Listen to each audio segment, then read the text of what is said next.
And me വേൾഡിലേക്ക് എല്ലാവർക്കും സ്വാഗതം. എല്ലാവരും സുഖമായിട്ടിരിക്കുന്നു എന്ന് വിശ്വസിക്കുന്നു. അപ്പോൾ നമുക്കിന്ന് ഫ്രഷ് ആയിട്ട് കുറച്ച് ചെമ്മീനും കൂന്തളും കിട്ടിയിട്ടുണ്ട്. അത് വെച്ച് നല്ല അടിപൊളിയായിട്ടുള്ള ഒരു ബിരിയാണി ഉണ്ടാക്കാം. അപ്പോൾ അതിന് വേണ്ട ഇൻഗ്രീഡിയൻസ് എന്താണെന്ന് നോക്കാം.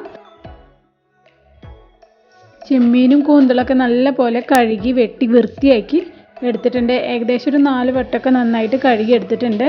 പിന്നെ നമുക്കിനി വേണ്ടത് സബോളയാണ്. ഇപ്പോൾ ഒരു 4 സബോള നന്നായിട്ട് സ്ലൈസ് ചെയ്ത് വെച്ചിട്ടുണ്ട്. പിന്നെ വേണ്ടത് ഒരു മീഡിയം വലുപ്പത്തിലുള്ള 4 തക്കാളി എടുത്തിട്ടുണ്ട്. പിന്നെ വേണ്ടത് നമുക്ക് മല്ലിയിലയാണ്. ആവശ്യത്തിന് മല്ലിയില നമുക്ക് എടുക്കാം. മല്ലിയിലയുണ്ട്, പുതിനയിലയുണ്ട്. മസാലയ്ക്ക് ആവശ്യമായിട്ടുള്ള പൊടികളാണ്. പൊടികൾ എന്ന് പറയുമ്പോൾ മല്ലിപ്പൊടി ഏകദേശം ഒരു വലിയ ടേബിൾ സ്പൂൺ എടുത്തിട്ടുണ്ട്. 1/2 ടീസ്പൂൺ മഞ്ഞൾപ്പൊടി എടുത്തിട്ടുണ്ട്. 1 ടീസ്പൂൺ മുളക് പൊടി എടുത്തിട്ടുണ്ട്.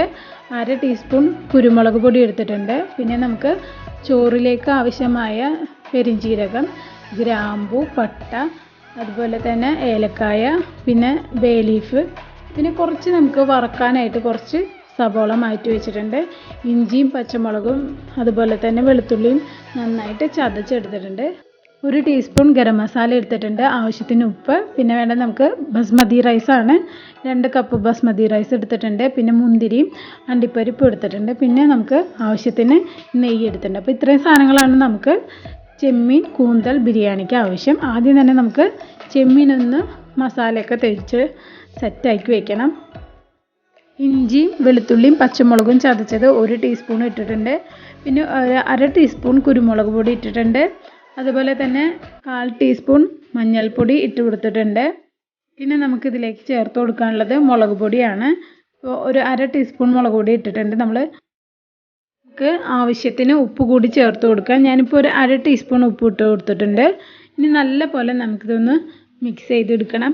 എന്നിട്ട് നമുക്ക് കൈ വെച്ചോ ഫോർക്ക് വെച്ചോ മിക്സ് ചെയ്തതിന് ശേഷം ഒരു അരമണിക്കൂർ നമുക്കിതൊന്ന് റെസ്റ്റ് ചെയ്യാൻ വയ്ക്കണം. അപ്പോഴാണ് അതിൽ ഉപ്പും പുളിയും എരിവൊക്കെ നന്നായിട്ട് പിടിച്ച് വരിക. അപ്പോൾ നമുക്കിത് കുറച്ച് നേരം നന്നായി പറ്റിയതിന് ശേഷം എടുത്തു വയ്ക്കാം. ആദ്യം തന്നെ നമുക്ക് എടുത്തു വെച്ചിരിക്കുന്ന മുന്തിരി അണ്ടിപ്പരിപ്പും വറുത്തെടുക്കണം. അതിനായിട്ട് ഞാനിപ്പോൾ ഒരു വലിയ ടേബിൾ സ്പൂൺ നെയ്യ് ഒഴിച്ച് കൊടുത്തിട്ടുണ്ട്.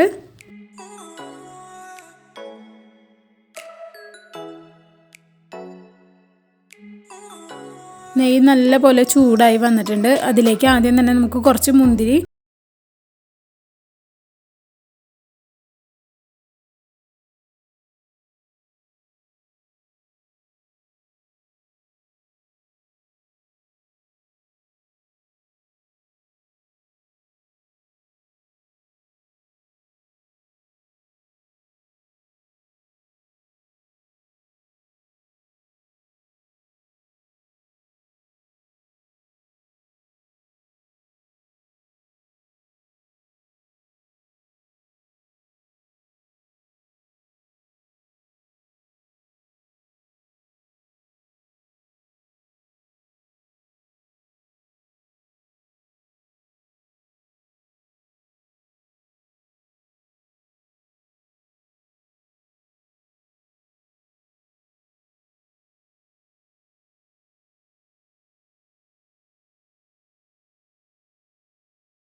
ഏകദേശം 4 തക്കാളി ഉണ്ട്. അത് നല്ലപോലെ നമുക്ക് വാട്ടിയെടുക്കണം. അത്യാവശ്യം ടൈം എടുത്ത് തന്നെ